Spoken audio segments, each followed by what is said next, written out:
Hello বন্ধুরা, welcome back to my new another blogs. বন্ধুরা, আমি এখন এসেছি আলাদা সাইড। আমি কাজ 4-5টা সাইডে কাজ করছি। তো এখন চলছে পিসিসি ঢালাই, তারপর বড় রাফ ঢালাই হবে।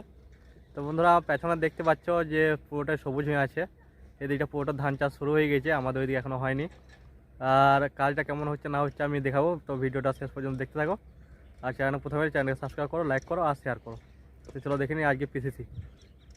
বন্ধুরা, দেখতে পাচ্ছ যখন ধান চাষ প্রথম হয়, প্রথম যখন ধান গাছ লাগানো হয় তখন কি অসাধারণ দেখতে লাগে। একদম পুরো মাঠ সবুজ দেখতে পাচ্ছ, কি অসাধারণ একটা দৃশ্য দেখতে পাচ্ছ। দারুণ লাগছে ভাই।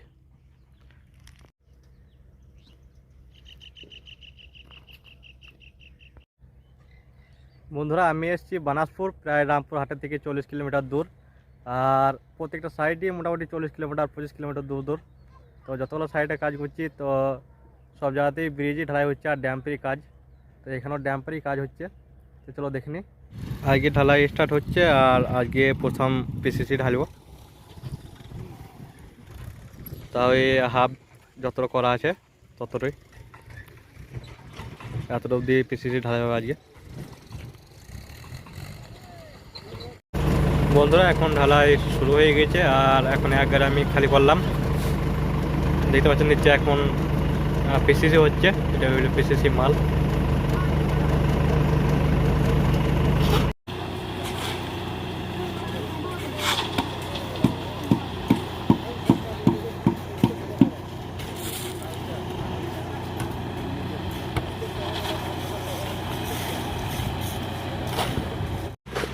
তো বন্ধুরা, দেখতে পাচ্ছ কত বড় ঢালাই। এখন পিসিসি চলছে।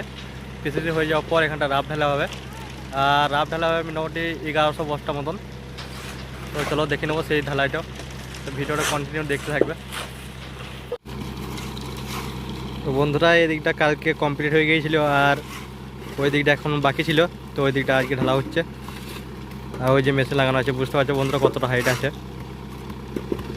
তো এই যে যতটা রড বেরিয়ে আছে এতটা ফুল ঢালাই হবে। তো পিসিসি হয়ে যাওয়ার পর এখানটা খাঁচা বাঁধবে, তারপর সেন্টারিং হবে। সেন্টারিং হওয়ার পর ঢালাই হবে।